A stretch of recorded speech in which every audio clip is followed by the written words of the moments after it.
told you that there was one mindset trick you could use to massively up-level your sexual connection with your wife or girlfriend. By the title of the video, I'm sure you're already aware that this trick is about avoiding orgasm. In this video, I'll explain how this works and what my experience has been with this transformative change that occurred when I stopped seeking orgasms in the bedroom. Let's get into it. To begin this conversation, we need to take an honest look at where you've been in your past. So for me, orgasms were programmed into my body specifically around solo masturbation, and especially around solo masturbation with pornography. So we have over a decade of programming with this bodily function where I have wired that into my brain to associate this physical sensation and this physical process with me watching pornography alone and masturbating. If you've also watched a lot of pornography and done a lot of solo masturbation, I will advise you that your wiring is a little screwed up. You have, at its essence, when you're watching a pornography video, you are doing it for your own selfish enjoyment. It's about you and your pleasure. I'm not saying this is bad. This is not bad.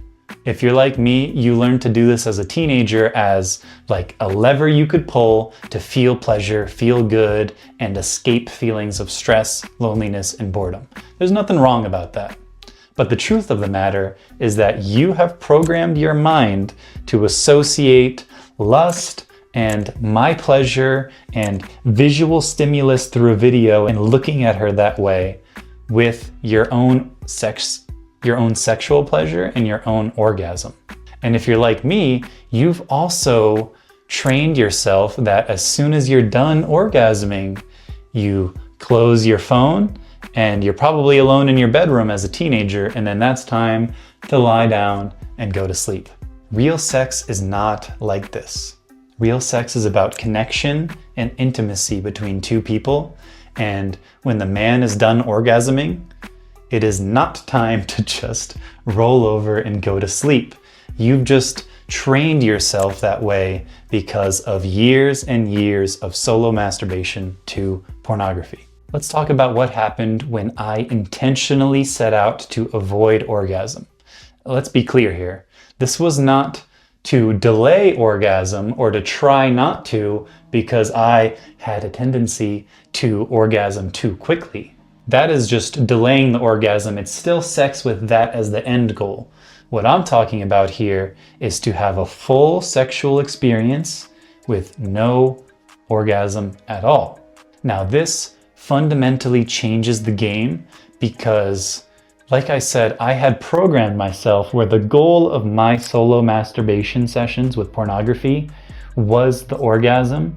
And when I would do that, I knew that I was done and it was time to close off the video and go to bed.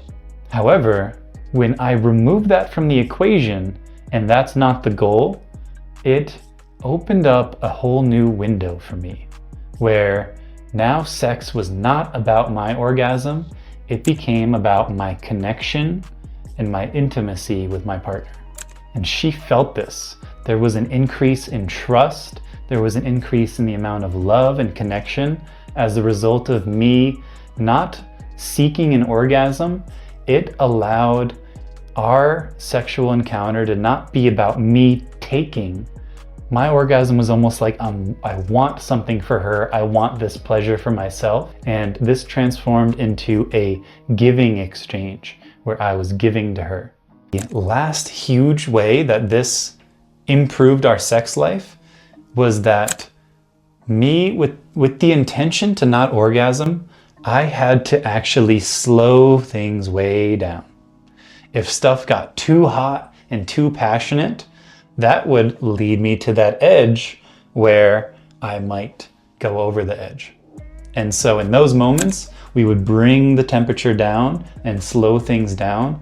And this allowed us to discover very slow sex. Especially if you are a man who has compulsively used pornography for years, I cannot emphasize enough how powerful and healing it is to have very slow sex with a woman, very connected sex with a woman. All of those pornography videos are go, go, go, and it's all about the action, and you'll never see in those scenes two lovers cuddling and not moving much, hugging and having a really connected moment. This will allow you to reprogram yourself. This is you retraining your biology to have sex the way that is most empowering, most loving, and will be most beneficial for your relationship, and it'll feel the best for you. So if you've had enough of chasing after orgasms and falling back into similar patterns with pornography, then I encourage you to set aside intentionally the orgasm. Avoid it for the entire sexual encounter. Focus on connection and intimacy, and take it slow. This will do wonders for you and your relationship, and it'll do wonders to heal your own sexuality from the years of programming with pornography. Thank you for listening. I hope this has been helpful. If you want more support on your journey to quit watching pornography, check out the link in the description below where I have created a free PDF guide to help you quit watching pornography. You can download that for free. Just click the link in the description. See you next time.